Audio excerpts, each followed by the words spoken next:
First, we take you to Mexico to visit the Guadalajara Book Fair.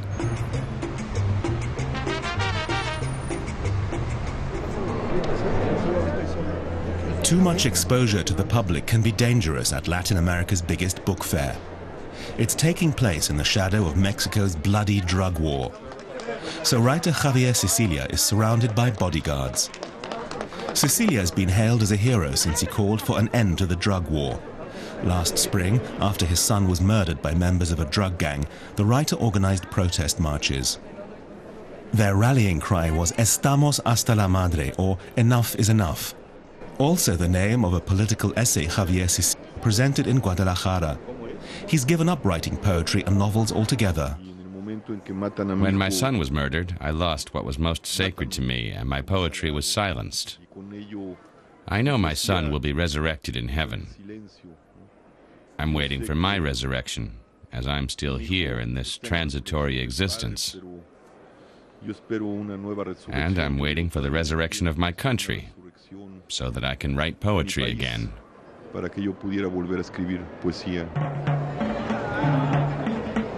The ongoing violence is a theme that crops up everywhere at the Guadalajara International Book Fair. And yet the Feria Internacional del Libro is very much a show for readers, one enormous bookstore. Undeniably the cultural event of the year in Mexico, it's the place to see famous authors and other celebrities. And to mark the book fair's 25th anniversary, the organizers did something new. For the first time, they chose a non-Romance country as their guest of honor, Germany. At the opening, they celebrated the occasion with champagne. 25 writers were on hand to give visitors a taste of German literature. One of them was Herta Müller, winner of the 2009 Nobel Prize for Literature. Novelist and playwright Mónica Maron also came to Guadalajara. Here she's meeting with her Mexican publisher at the German pavilion.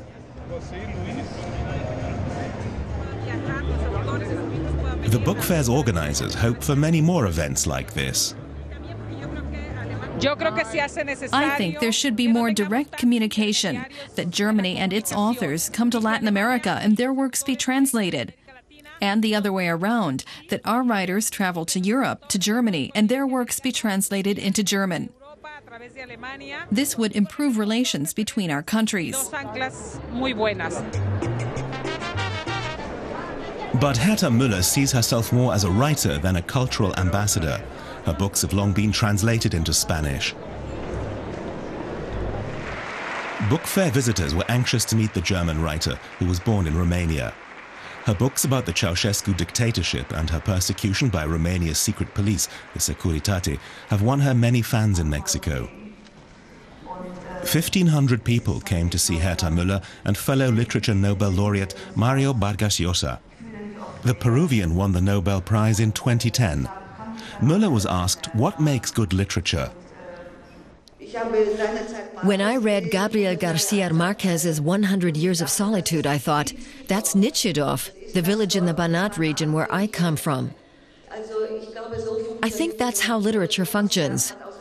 Or when Thomas Bernhard described everyday fascism in Austria, I could observe the same thing in the German minority in Romania, where I was from. Even though Marquez was never in Romania or Nitschedorf, and Thomas Bernhard wasn't either.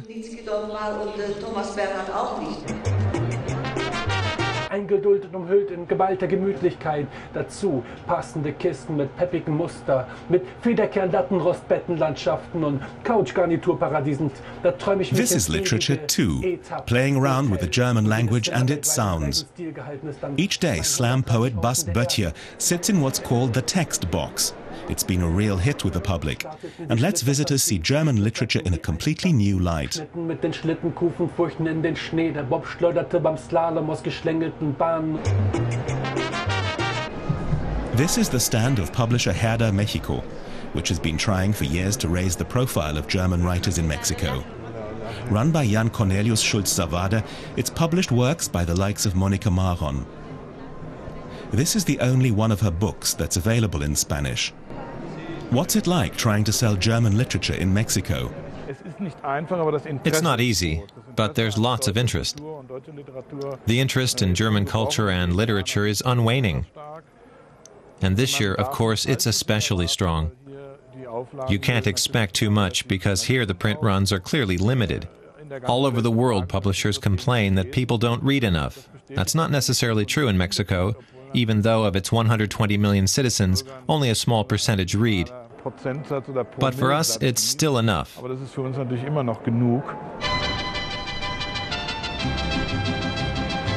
Guadalajara is the second largest city in Mexico and lies in the Western Highlands.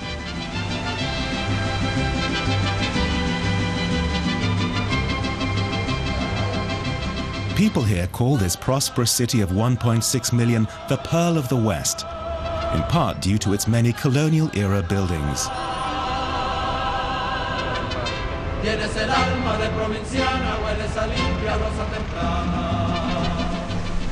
We take a stroll with Monica Maron and Schultz Savada in Guadalajara's historic downtown. Just 500 copies of the Spanish translation of Maron's novel have been sold in Mexico. Is she disappointed? Of course you hope that when it's been translated, it'll find readers and they'll understand what you're trying to say. Although every reader finds his own story in a book, there are many different stories. But I don't have any illusions, as the print runs are so small. To be honest, I don't give it much thought. If something good comes of it, great. If not, I won't be disappointed. She's far more preoccupied with just being in Mexico and its shocking murder rate of 1 per hour. Just a few days before I arrived, the bodies of 26 people were found in a pile in the city, placed there as a deterrent. That's of course very shocking. Guadalajara seems like an open and welcoming place, but Mexico's drug war has left its mark here too. We drive into the modern city center. This is where the 26 corpses were discovered. In recent years, the battle between the drug cartels and the police has claimed the lives of 45,000 people across the country. Writers and journalists are especially under threat. Mexico is one of the world's most dangerous countries for them to work in, as they often find themselves on the front line in the war between criminal gangs and the police. How do writers manage to live in such a climate of fear?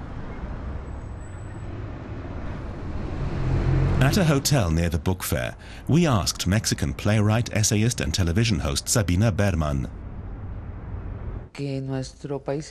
We're experiencing a tragedy in our country, but that shouldn't rob us of the chance to turn to other topics. We still have the freedom to recognize what's beautiful. But I believe that the violence is so intense, it's touched the hearts of all writers.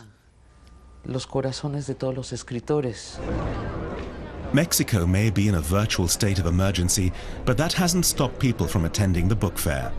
Hundreds of thousands have come this year.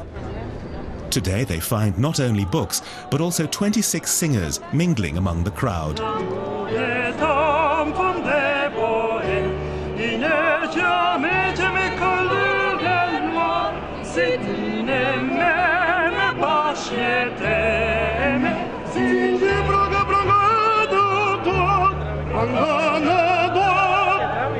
No one knows who'll be the next to burst into song.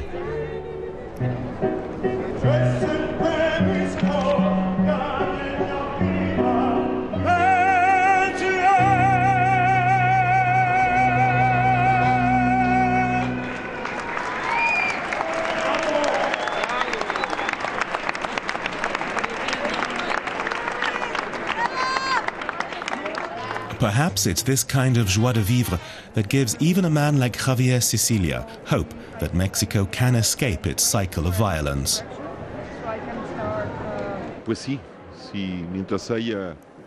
So long as there's morality and dignity, we can believe in the future and rebuild our nation. The problem is huge and powerful, but as long as we have hope and moral strength, we'll be able to create a decent future. un futuro digno. But for now, the police are still protecting freedom of speech with machine guns. Here, their strategy has paid off. In 2011, Guadalajara was once again Latin America's biggest book fair, in spite of Mexico's drug war.